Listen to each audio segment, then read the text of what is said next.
Friends, we'll continue with the explanation of the remaining part of the speech. Let's march. So let's begin. Friends, the Nobel Committee has generously invited me to present a lecture. मित्रांनो, Nobel समितीने मला येथे सन्मानपूर्वक व्याख्यान देण्यासाठी निमंत्रित केलं आहे. Friends, the Nobel committee has generously invited. Has invited या फ्रेजला अंडरलाईन करा. वर्ब फ्रेजला हॅज इन्व्हायटेड कोणता टेन्स आहे बरं? परफेक्ट प्रेझेंट टेन्स, पूर्ण वर्तमान काळ आहे. फ्रेंड्स, ते उद्देशून बोलतात बरं. भाषणामध्ये अशा पद्धतीने मध्ये मध्ये असं बोलायला लागतं. Friends, the Nobel committee has generously invited me. आता याच्यामध्ये ॲडव्हर्ब कोणता आला आहे बरं? हां, बरोबर आहे. कोणता? Generously. The Nobel committee has generously invited me to present a lecture. म्हणजे व्याख्यान देण्यासाठी मला निमंत्रित केलं आहे. Respectfully I am unable to do that. परंतु आदरपूर्वक मी ते करू शकत नाही. I am representing here. का बरं ते सांगतात ते करू शकत नाही?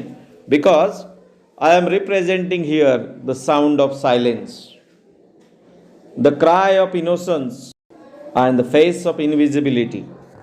Respectfully I am unable to do that. म्हणजेच मी आदरपूर्वक हे करू शकत नाही. Because I am representing here the sound of silence. कारण मी येथे शांततेच्या ध्वनीचे, साऊंड ऑफ सायलेन्स म्हणजे शांततेचा ध्वनी, the cry of innocence and the face of invisibility. मी येथे शांततेच्या ध्वनीचे, निष्पाप आक्रोशाचे आणि अदृश्यतेमागील चेहऱ्याचे प्रतिनिधित्व करत आहे. काय म्हणतात ते? मी I am unable to give the lecture because I am representing here the sound of silence. शांततेच्या आवाजाचे मी प्रतिनिधित्व करत आहे. द क्राय ऑफ इनोसन्स म्हणजे निष्पाप आक्रोशाचं मी प्रतिनिधित्व करत आहे. And the face of invisibility म्हणजे अदृश्यतेमागील चेहऱ्याचं प्रतिनिधित्व करत आहे.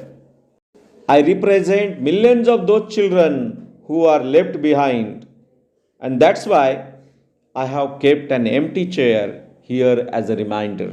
मागे राहिलेल्या लाखो मुलांचं मी प्रतिनिधित्व करत आहे आणि त्याचं स्मरण म्हणून मी एक खुर्ची रिकामी ठेवली आहे.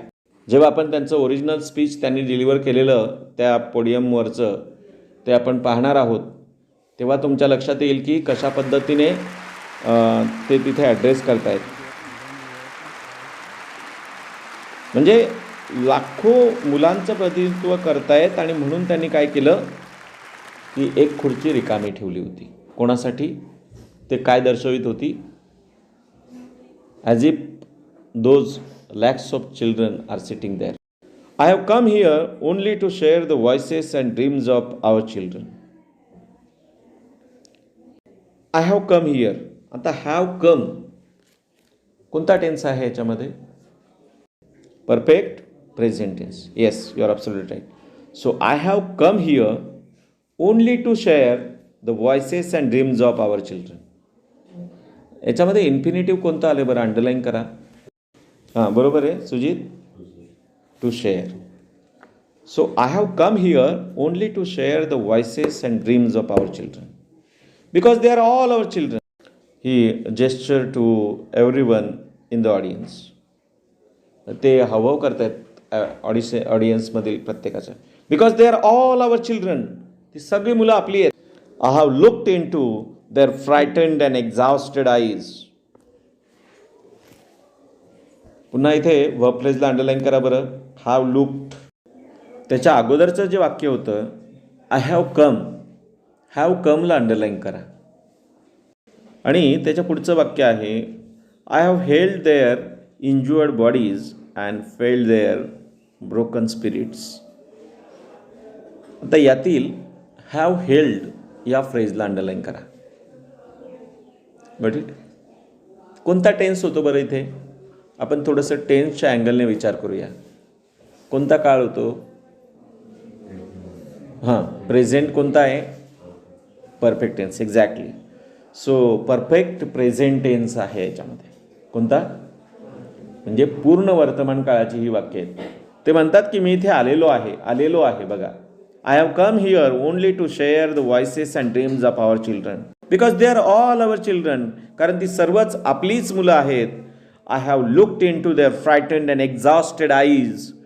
मी त्यांचे भयभीत आणि थकलेले डोळे मी पाहिले आहेत. त्याचा उच्चार काय करायचा? लुक्ड असा उच्चार करायचा. काय? लुक्ड. वेगळ्या पद्धतीने उच्चार करतात काही मुलं, तर ते अवॉइड करायचं. ते पाहिलेलं आहे. I have held their injured bodies and felt their broken spirits. म्हणजे त्यांची जखमी झालेली जी शरीरं आहेत या हातांनी मी सावरली आहेत. फेल्ड देअर ब्रोकन स्पिरिट्स म्हणजे त्यांच्या व्यथित मनातील भावना मला जाणवल्या आहेत.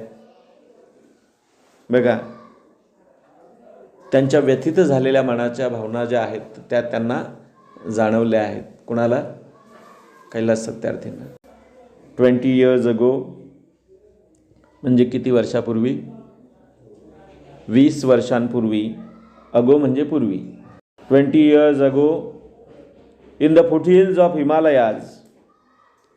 हिमालयाच्या पायथ्याशी. फुटहिल्स म्हणजे काय?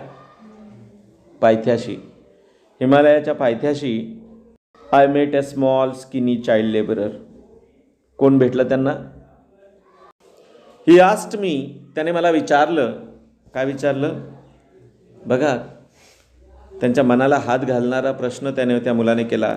Is the world so poor that it cannot give me a toy and a book instead of forcing me to take a gun or a tool. काय म्हणतोय तो? Is the world so poor that it cannot give me a toy and a book. जग एवढं गरीब झालंय का मला एक खेळणं आणि काय पुस्तक देऊ शकत नाही? Instead of forcing me to take a gun or a tool. आणि त्याच्याऐवजी मला काय घ्यायला लागतंय आता? एखादी गन म्हणजे बंदूक माझ्या हातामध्ये सोपवली जाते त्याच्याऐवजी. किंवा अ टूल. टूल म्हणजे काय? काम करण्यासाठी लागणारा हत्यार, अवजार. ते जग इतकं गरीब झालं आहे का की मला खेळणं आणि पुस्तक देऊ शकत नाही, पण त्याऐवजी माझ्या हातात जबरदस्तीने बंदूक किंवा हत्यार कोंबतं. बघा, अतिशय त्यांच्या मनाला काय म्हणतो अपील करणारा अशा पद्धतीचा हा प्रश्न आहे. माणूस विचार करायला लागतो. I met with a Sudanese child soldier. एका सुदानी बालसैनिकाला मी भेटलो. He was kidnapped by an extremist militia. त्याचं सैन्यात नसलेल्या परंतु लष्करी शिक्षण घेतलेल्या एका जहालमतवादी सेनेने अपहरण केलं होतं त्याचं. As is first training lesson. आणि त्याच्या प्रशिक्षणाचा म्हणजे पहिल्या धड्यामध्ये किंवा त्याच्या पहिल्या प्रशिक्षण धड्यामध्ये he was forced to kill his friends and family. त्याच्या मित्रांना आणि कुटुंबियांना मारण्याची त्याच्यावर बळजबरी करण्यात आली. He asked me what is my fault. त्याने मला विचारलं व्हॉट इज माय फॉल्ट, माझा काय दोष आहे याचा. Who was kidnapped? He was kidnapped by whom. कोणाकडून त्याला किडनॅप करण्यात आलं? By an extremist militia. मग ही वॉज किडनॅप्ड त्यातलं ही एक आहे ऑब्जेक्ट आहे ज्याच्यावर क्रिया झालेली आहे. तो कोणती क्रिया झाली? वॉज किडनॅप्ड. त्याचं अपहरण करण्यात आलं होतं. कोणाकडून? By whom. बाय हुमचं उत्तर काय? By an extremist militia.